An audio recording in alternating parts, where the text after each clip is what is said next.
High security jail, camera भी बंद और गार्ड सो रहे हैं। उसी जेल में एक क्रिमिनल की हत्या हो जाती है या ऑफिशियली तो उसे सुसाइड डिक्लेयर किया गया, बट जिस तरह के वहाँ पे सीन क्रिएट होते हैं पर। सो हाय एवरीवन, मेरा नाम है शिवाक्ष और आप देख रहे हैं शिवाक्ष के ब्लॉग। ये मेरा पहला ब्लॉग है और काफ़ी दिन से मैं ब्लॉग बनाने की सोच रहा था, तो मुझे एक टॉपिक मिला कल जिस पर मैंने थोड़ा पढ़ा, जिसके बारे कि इस दुनिया में ऐसे भी लोग रहते हैं। तो वीडियो में आगे बढ़ें उससे पहले हम थोड़ा आपको अपने बारे में बताते चलें। मेरा नाम शिवाक्ष है और मैं उत्तर प्रदेश के एक छोटी सी डिस्ट्रिक्ट मैनपुरी में रहता हूँ। मैनपुरी के एक छोटे से गांव में रहता हूँ और इस चैनल पर आपको डेली ब्लॉग्स, नॉर्मल लाइफ और जो घटनाएं घटित हो रही हैं उनको एक अपनी राय में, जो पर्सनली मुझे क्या लगता है उस मुद्दे पर, उस तरह मैं अपने विचार आप तक रखूँगा। आप भी बताना, उस पर अपनी राय देना कि अब आपको क्या लगता है उसके बारे में आप हमें कमेंट में बताइएगा कि जो भी घटना घटी है, जो भी हुआ है, उसमें आपकी क्या राय है। तो चलिए आगे बढ़ते हैं, बात करते हैं। ये कल मैं एक रील देख रहा था, उसमें मैंने एप्स्टीन फाइल के बारे में देखा। भाई सच बताऊं, जब मैंने उसके बारे में गूगल पे पढ़ा, मेरी आत्मा तक कांप गई कि इतने घिनौने लोग भी हमारी इस दुनिया में हैं। जेफरी एप्स्टीन नाम का एक बंदा था। उस पर सन 2008 में एक केस फाइल होता है, छोटी नाबालिग बच्चियों के साथ बदसलूकी, यौन शोषण करने का, अपनी इंडिया में जिस पर पॉस्को एक्ट लगता है। वहाँ किस धारा के थ्रू सज़ा होती है उसकी जानकारी नहीं है मुझे, लेकिन 2008 में जब उस पर ये केस फाइल होता है तब उसे एक सॉफ्ट पनिशमेंट देकर भेज दिया जाता है और वो कुछ दिन बाद जेल से छूट भी जाता है। बट जब केस इतना सीरियस था तो उसे क्यों छोड़ा गया? मुझे आज तक यही बात समझ में नहीं आई। जो बंदा नाबालिग लड़कियों के साथ ऐसे कुकृत्य करता है तो उसे क्यों छोड़ दिया? ऐसे मेरे विचार में तो ऐसे बंदे को बीच चौराहे पे खड़े करके जूते से तब तक मारना चाहिए जब तक उसके प्राण पखेरु ही ना उड़ जाए। तो फिर उस पर सन 2019 में उसे फिर गिरफ्तार किया जाता है और कुछ समय के बाद वो जेल में मरा हुआ मिलता है। ऑफिशियली तो उसे सुसाइड डिक्लेयर किया जाता है, बट जेल के कैमरे बंद थे। वैसे वो दुनिया की, कहा जाता है दुनिया की सबसे हाई सिक्योरिटी जेल थी, लेकिन जेल के कैमरे बंद थे और वहाँ पे जो गार्ड, जो सोल्जर्स पहरा दे रहे थे, वो भी सो रहे थे। अब मुझे ये समझ नहीं आता है कि क्या ये सच में सुसाइड थी या उसे किसी ने निपटा दिया। हो सकता है कोई बहुत बड़ा आदमी उसमें इन्वॉल्व हो, दुनिया का शायद, हो सकता है सबसे अमीर आदमी, हो सकता है सबसे पावरफुल आदमी।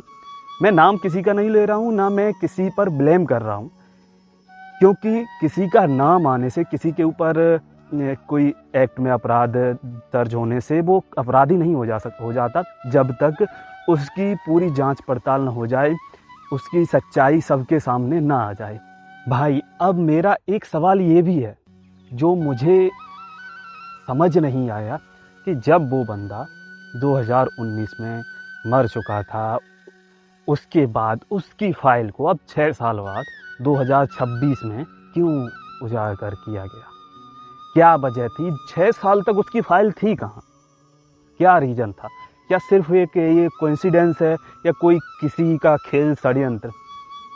खैर जो भी है, मामला सबके सामने आएगा ही। जिनका नाम आए हैं उसमें कुछ इनोसेंट भी होंगे, कुछ क्रिमिनल भी होंगे। ऐसा नहीं है कि सभी इनोसेंट हो और फाइल में नाम ऐसे ही आ जाए, उसमें इनोसेंट पर्सन भी होंगे, क्योंकि छवि खराब करने वाले आजकल बहुत हैं दुनिया में।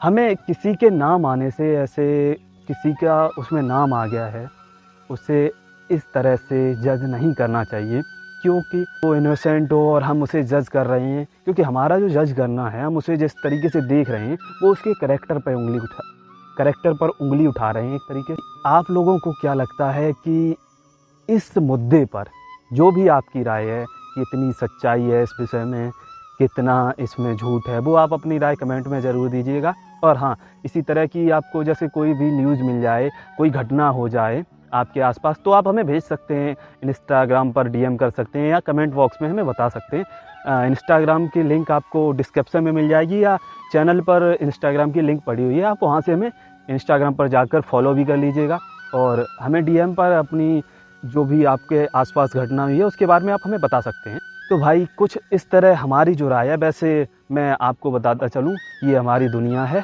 हम यहीं रहते हैं, लोगों से बहुत ही कम मिलते हैं क्योंकि आजकल लोग इंसान की वैल्यू उसके विचारों से ज़्यादा उसके बैंक बैलेंस से करते हैं। और ये हमारे खुले खेत हैं, गांव से बिलोंग करता हूँ, आप भी देख रहे होंगे यहाँ पे ये कुछ सरकारी ज़मीन पड़ी हुई है और ये कुछ गेहूं की खेती है, ये आपको दिख रही होगी हरी हरी। अभी शाम का वक्त है तो घूम रहे थे हम इधर, सोचा वीडियो क्रिएट की जाए, आप लोगों से बात की जाए कुछ, तो हमें भी बताना, आप वीडियो देखकर अपनी राय देना कि ये वीडियो कैसी रही, हमने किस तरह से आपको अपनी राय दी है। ये मेरा पहला ब्लॉग है, हो सकता है आपको इसमें बहुत ही बोरियत महसूस हो, बताना क्या कमी रही है और किस तरह से इसमें सुधार किया जा सकता है हमारे वीडियोज़ में। एंड अपनी राय इस मुद्दे पर ज़रूर देना, क्योंकि मैं जब भी इसके बारे में सोचता हूँ, भाई आप खुद सोच के देखो, खुद सोचो, एक 10 साल की लड़की है, सपोज करो आपकी बहन ही है, आपको कितना बुरा लगेगा, आपका मन करेगा कि आप उस बंदे को, बता नहीं सकता आप क्या सोच रहे होंगे इस वक्त, जो मैं सोच रहा हूँ वो मैंने आपको बता दिया। हर चीज़ के लिए एक कानून होता है, तो कानून की प्रक्रिया पूरी होगी, बट अगर तो सबसे ताकतवर लोग हैं जिनके हाथ में कानून रहता है वही ऐसा करेंगे, तो दुनिया के आम नागरिकों का क्या होगा। मैं हूँ शिवाक्ष, आपकी आम आवाज़, बताइए कि क्या आपकी राय है। मिलते हैं अगले ब्लॉग में, तब तक के लिए राम राम, और चैनल को सब्सक्राइब कर लेना, कमेंट में अपनी राय ज़रूर बताना, वीडियो पसंद आई हो तो लाइक करना और नहीं आई हो तो भी एक लाइक कर देना, क्योंकि नए क्रिएटर हैं, आपके सपोर्ट से ही आगे बढ़ेंगे। धन्यवाद, राधे राधे।